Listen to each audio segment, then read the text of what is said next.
So this is Karl Moore talking management for the Globe and Mail. Today I'm talking to Larry Smith, who's the general manager of the Alouettes. So good afternoon, Larry. Good afternoon.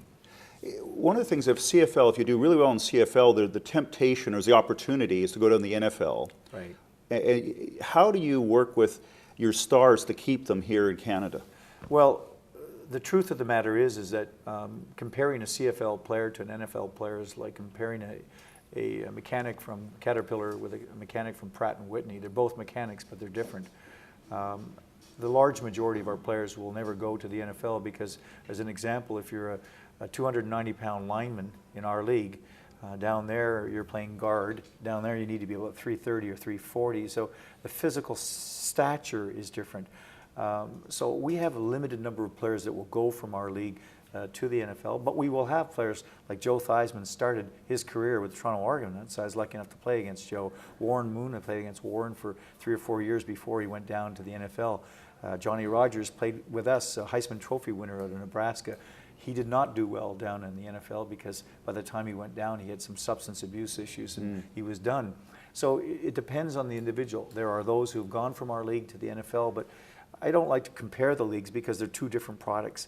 Our league's great, the NFL's great. The NFL's built on TV, our league's built on fans in the stands. We have 11 million television sets, they have 130 million. They have a $6 billion television contract, we have a $16 million television contract. It's a complete scale game. You teach management. Economy of scale is 10 to 1 from the US to Canada. It's a different business and a different market. You've done a great job of bringing the Alouettes early as your president. How did you get the excitement about the Alouettes to really grow that business? How did you go about that? Well, when you're building a brand, especially when you're selling sport entertainment, you're selling smoke, you're selling an experience, you're selling an enjoyable experience. You're trying to sell an experience where you'll get a demographic. Everyone wants the 18 to 34 demographic. Our demographic realistically is probably 35 to 50, and we have a really strong up-and-coming 18 to 34 demographic.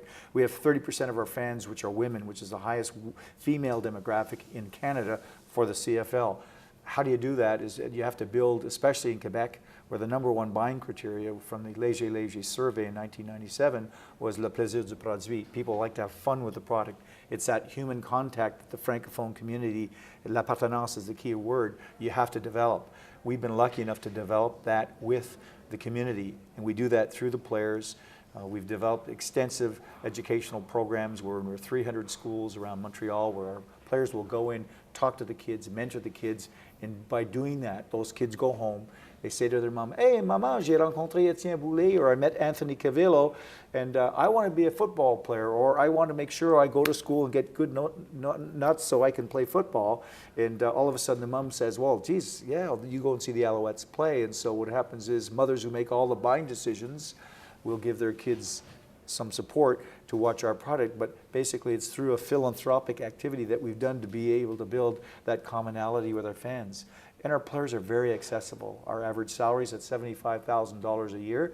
You get the poop knocked out of you for $75,000 a year is not a lot of money. You will not retire once you finish in the CFL. You will have to have gainful employment. So our players recognize that if we don't have the fans, they do not have to have a job. So we've been very fortunate to build that relationship in the community. We do 600 appearances a year. We're out every day.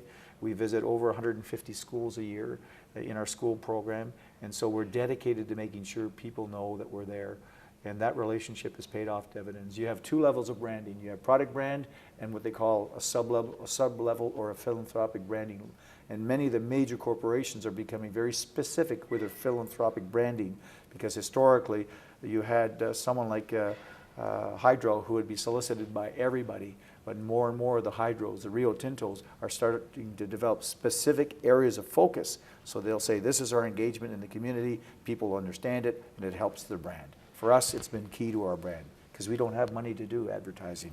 We're a small business. So as a leader, are you hands-on, or are you more get out of the way and let them do it? Or are you involved quite a bit? I'm involved all the time, but what happens is as you see people take that leadership and the power of that leadership, what you do is you can pull yourself back and then you have checkpoints. And if you have a process management system, you can have your, whether it's objectives or weekly meetings, whatever, you can have your checkpoints with your people. As I always say to the people I work with, if I have to get that close to you, you're in trouble. Okay. I'm So not I gonna- don't want I'm to not- see you I'm around not- too much. I'm not going to do your job. Okay. So you come and help when there's a problem. Yeah, and you have to be sensitive to the type of style you're dealing with, because some people require more feedback than other people. But never ever do the old deal where, well, you know, I've known Jane for 25 years and she's been a great employee. I don't have to spend any time with her. Wrong answer. You have to be sensitive to the individual styles of the people that you work with to know when you go in and when you don't go in. So how do you learn their styles? Just by experience with them? Or? Well, I was lucky. I spent 3 or 4 years of my life with Larry Wilson, who was a Xerox Learning Systems was a major developer of management programs in the 60s, 70s, and 80s. And in the 70s, I was lucky enough to get recruited to work with Larry Wilson, and I spent time down in Eden Prairie, Minneapolis, with PhDs who wrote all this programming in a theater. And basically, you had to take the program, and then you had to teach the program to the people who wrote the program, who critiqued you on film. So it was just like football. Okay. It was a great experience. And during that time, I learned of social styles, which is the Blake Mouton grid, and it's more sophisticated than it was today, but you learned all about different styles and versatility indexes. And I taught probably 4,000 or 5,000 people through insurance companies and automotive companies during the 70s. And so I was really blessed to be able to fall on to a lot of learning experience. So there's a couple management, you have a few management tools that have been really useful for you. So we bet. have about the styles of how do you manage. Are the other, any other tools? Styles, you have what they call like the old MBO system, but it's different.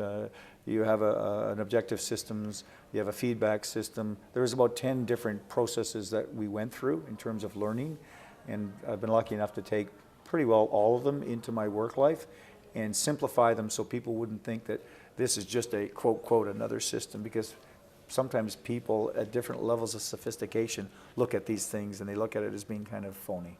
Okay.